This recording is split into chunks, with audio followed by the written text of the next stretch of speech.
пропал вот на такую бизнес-модель, как кафе-клуб, потому что на самом деле это такая модель, которая может помочь трудоустроиться большему количеству людей.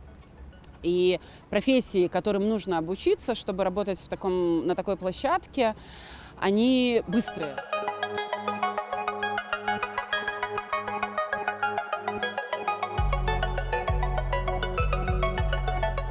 Здесь мы просто поубирали территорию, мы вынесли весь мусор, очистили помещение для того, чтобы в дальнейшем его было легко отремонтировать.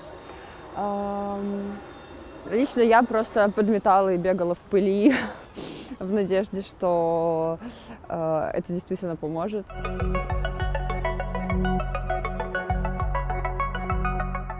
Мы хотели бы пробовать те ремонтные работы, которые мы можем своими силами осуществить, делать сами и учиться это делать самостоятельно. И мы не звали на наш субботник мужчин.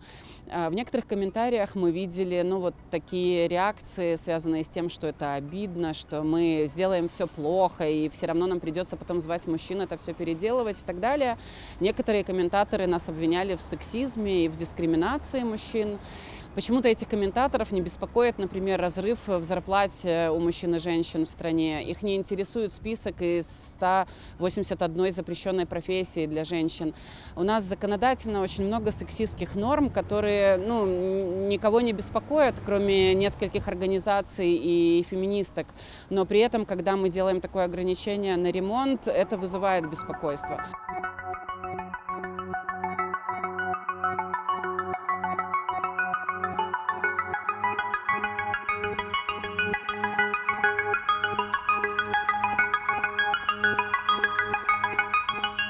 И кем бы ты ни была, чем бы ты ни занималась, о чем бы ты ни мечтала, как бы ты ни выглядела, в чем бы ты ни была одета и какого цвета волосы, ты будешь себя чувствовать норм.